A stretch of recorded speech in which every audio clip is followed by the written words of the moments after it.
Wow. Day 3 was really cool.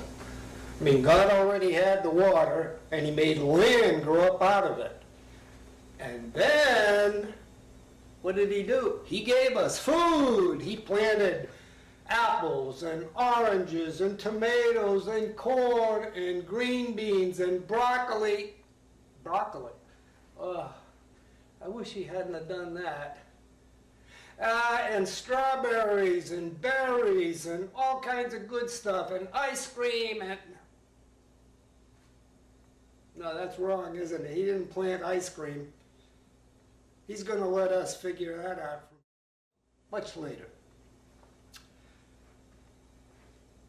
But if you think day 3 was cool, wait till you see day 4. It is awesome!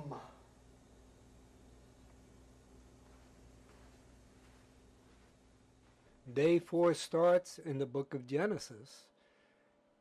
Day 4 starts in the book of Genesis in chapter 1, verse 14. And God said, "Let there be lights in the expanse of the sky to separate the day from the night, and let them serve as signs to mark seasons and days and years."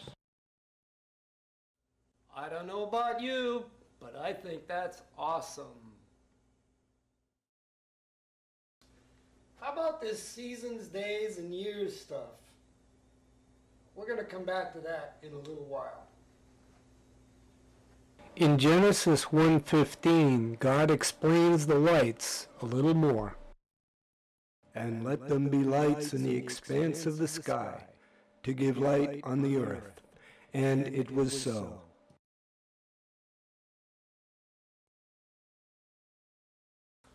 See that part that says expanse of the sky?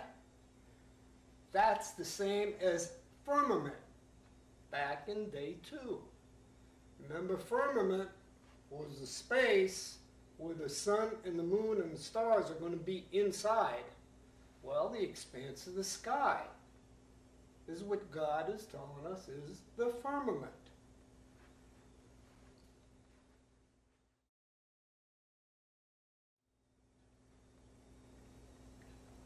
You notice something? God speaks everything into existence.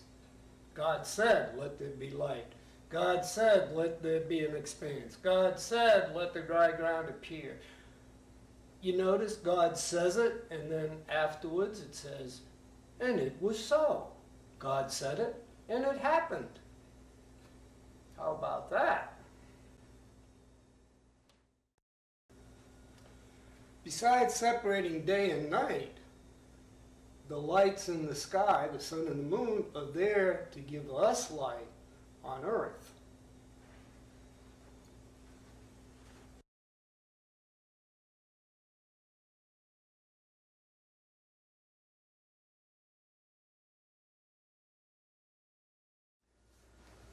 Let's go back to verse 14. Days, seasons, and years.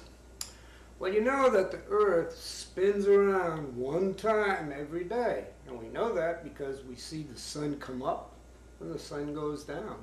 And the sun comes up again. And every time the sun comes up, that means the earth went around one time. And that is called a day. Now, the sun doesn't really come up. The sun is there and the earth spins around. It just makes it look like it comes up.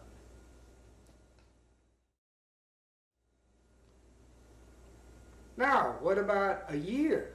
Well, the earth goes around the sun once every year.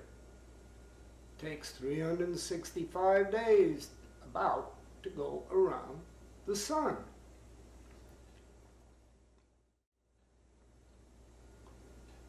Okay, what about seasons? Well, that's a tricky one. See, as the earth spins, it sort of wobbles. And sometimes the sun is shining right on us and it's hot in the summer, and other times the earth tilts and the sun isn't shining as brightly, and it's not as hot, and it's wintertime, and it gets cold. We have 4 seasons a year.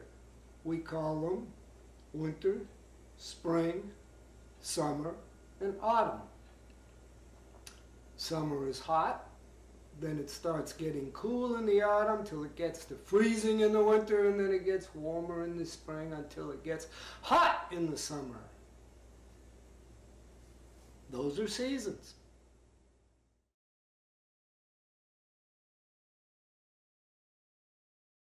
Okay, we were in verse 15, then we went back to 14.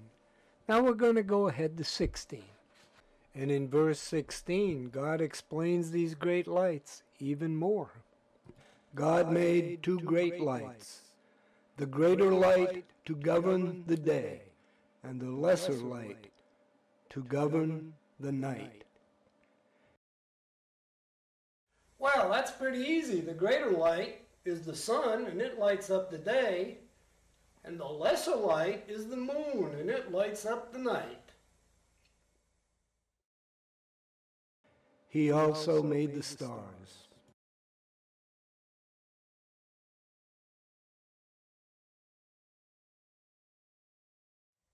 He also made the stars. That's an understatement. Do you know what an understatement is? If I had $1 million in my hand and I said, oh look, I have $10, that's an understatement, because 10 is way under $1 million. Well, look what God did. He also made the stars like it was nothing. But there's millions and millions and millions of stars out there, and it goes on forever. That's an understatement, and that is one of the most awesome statements in the Bible. Let's take a trip through the universe and see what God also made.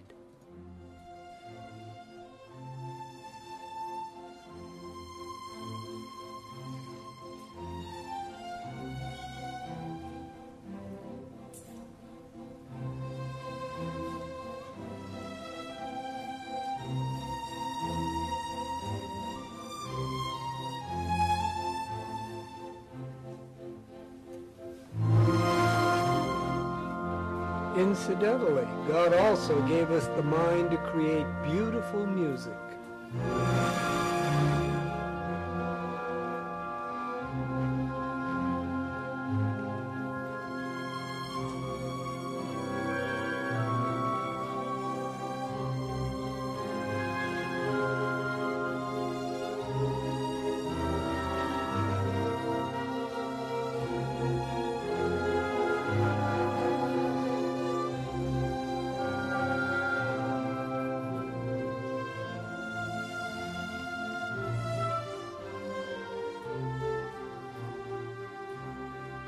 Besides seeing the wonders of God's creation, you're also listening to the second movement of Mozart's Piano Concerto No. 2.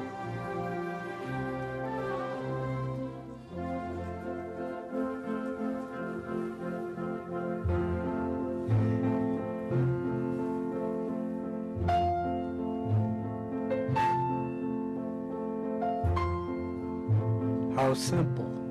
He also made the stars. Kids, think about how simple that was. Verse 17, God tells us where he put those lights. God set them in the expanse of the sky to give light on earth.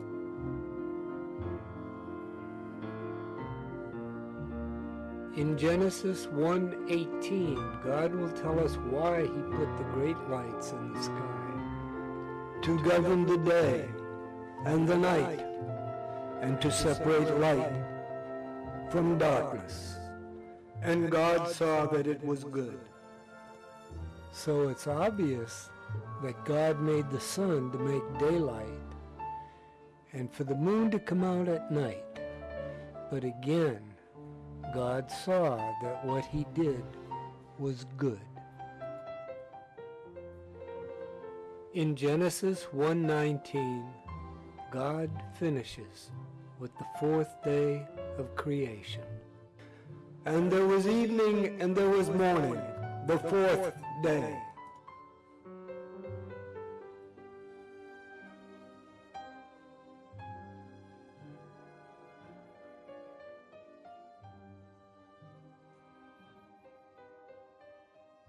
But this is still not the end, because there are 2 more creation days left.